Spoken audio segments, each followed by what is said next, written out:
Köszönöm az irodámba. Itt szoktam dolgozni. Amint fölkelek reggel, elhagyom az otthonomat, és megpróbálok kijönni a természetbe, és minden munkámat itt tölteni.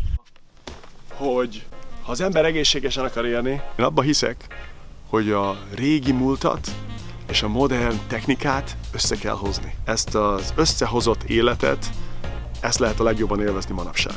Feleségemmel és 4 gyerekemmel Los Angelesbe élek, de kutatásaim folyton ősi és a természethez közel álló világokba vezetnek. Lehetőségem nyílt afrikai vadászó, gyűjtögető és halászó törzsekkel együtt élni, néha hónapokon keresztül is. Az Amazonas dzsungelében élő sámánoktól tanultam évszázados generációkra szálló tudást. Az inuit törzsek leszármazottaitól azt tanultam meg, hogyan lehet túlélni a legbonyolultabb természetes szituációkat is. Meg akartam találni, hogy mi a közös azokban a hagyományokban. Mi a közös az észak-amerikai indiánok és a dél-afrikai törzseknek a hagyományai között. És ami közös, azt úgy gondolom, hogy az talán nagyon fontos, hogy mi, mint emberek behozzuk az életünkbe, a modern világba is. Én Csaba Lukasz vagyok, 26 éve hagytam el Magyarországot. Van egy vállalatom, amit úgy hívnak, hogy Modern Age Warriors. Az egyik nagyon fontos része a szisztémának, amit kidolgoztunk, hogy először meg kell ismerni embereknek önmagát, hogy pontosan mi az, amivel dolgozol. Ki az, aki vagy? Mindenki egy kicsit elveszett. Manapság a legkönnyebb egy nagyon jó minőségű életet élni. Az 1800-as években a királyoknak se volt olyan lehetősége, hogy olyan minőségű életük legyen, mint ma egy átlagos embernek. És miért van az, hogy a mai embereknek a boldogság kvótája egyre csökken? Az utolsó 30 évben statisztikailag a boldogság szintjük az embereknek szisztematikusan zuhan. Miért van ez? Hogy mindenki egy kicsit elveszettebb, mint régen volt. Miért van ez?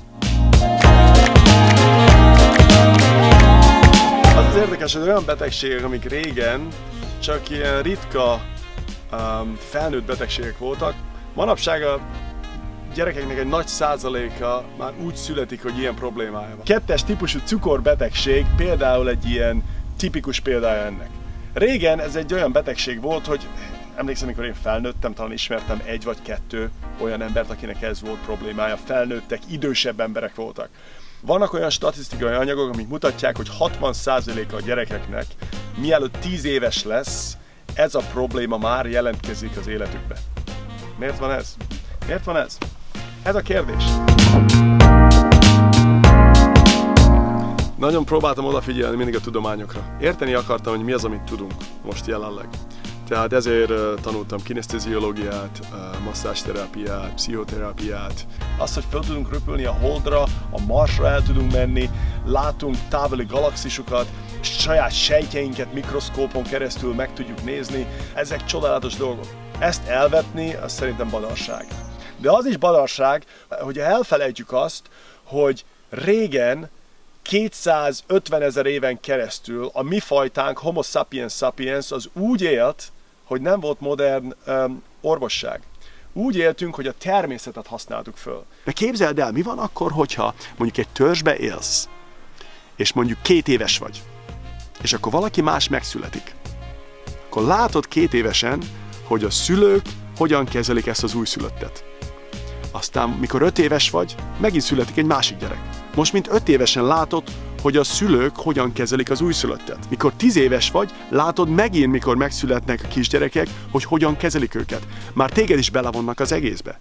Mire eljutsz oda, hogy van saját gyereked, te már nagyon sok gyereket láttál, hogy hogyan kezeltek a szülők, már nagyon sokat segítettél, és mire a saját gyereked lesz, addigra profi vagy abba, hogy hogyan kell szülőnek lenni. Manapság ez nem így működik. Általában fiatal párok elveszettek abba, hogy most akkor mit kell csinálni. Az az érdekes, hogy mikor megvizsgálunk 60 éves embereket a természetbe, akkor meglátjuk, hogy azok sokkal jobban tudnak fáramászni, sokkal jobban tudnak vadászni. Hi, how are you?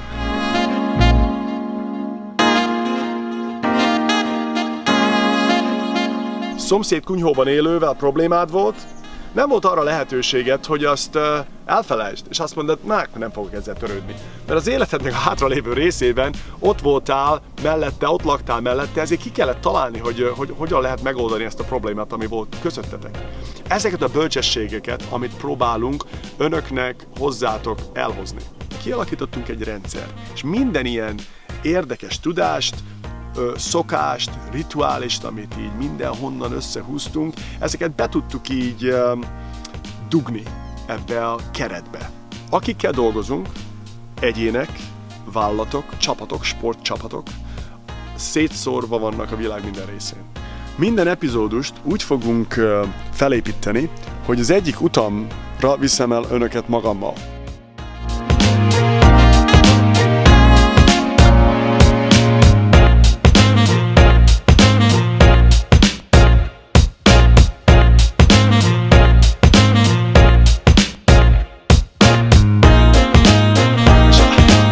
Remélek ettől az egész vlog sorozattól? Hát azt remélem, hogy bárki, aki ezt követi és megpróbálja felhasználni, talál valami olyat, ami segíteni fog abban neki, hogy az életet jobban élvezze.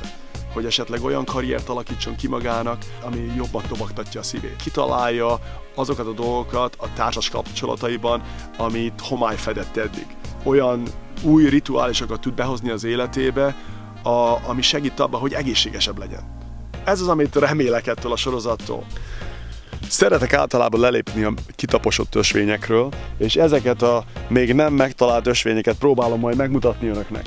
Küldjék kérdéseiket, lájkolják, kövessék, osszák meg másokkal ezt a vlog sorozatunkat. Kicsit problémás nekem az, hogy kitaláljam, hogy most tegezzem, vagy magázzam önöket, úgyhogy majd oda-vissza vágok. Mikor én eljöttem otthonról a 90-es évek legelején, akkor még a tegezés, meg a magázódás az egy kicsit egyértelműbb volt. Manapság mindenki tegezi magát, úgyhogy megpróbálom majd ezt csinálni én is.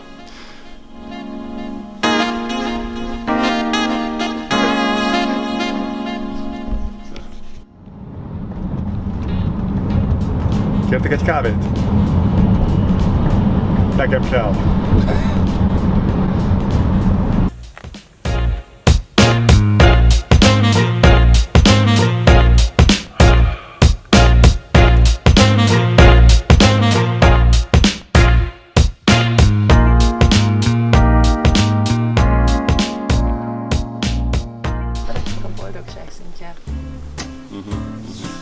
Egyébként szerintem ez tök izgalmas kérdés.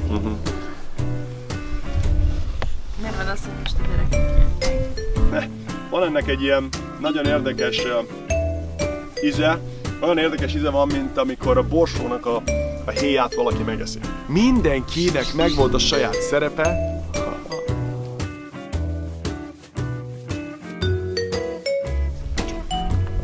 Arra, hopp! Ez fontos. Megtapasztaljam személyesen.